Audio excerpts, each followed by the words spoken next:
ಹೂವಿನ ಮಳೆ ನೀನು ಕನಸಲ್ಲಿ, ಮೋಹದ ಸೆಲೆ ನೀನು ಮನಸ್ಸಲ್ಲಿ, ಮಾಯದ ಕಲೆ ನೀನು ಎದೆಯಲ್ಲಿ ಒಲಿದ ಈ ಕ್ಷಣ. ನಿನ್ನ ಗುಂಗಿನಿಂದ ನನ್ನ ಬಂದು ಪಾರು ಮಾಡು ನೀನು.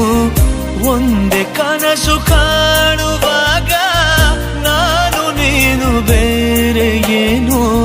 ಶರಣು ಬಂದ ಚೋರ ನಾನು, ನೀನು ಹೀಗೆನಾ. ನೀನೆಂದರೆ ನನ್ನೊಳಗೆ ಏನೋ ಒಂದು ಸಂಚಲನ.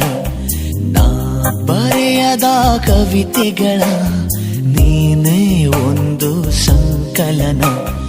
ಓ ಜೀವವೇ ಹೇಳಿಬಿಡು, ನಿನಗೂ ಕೂಡ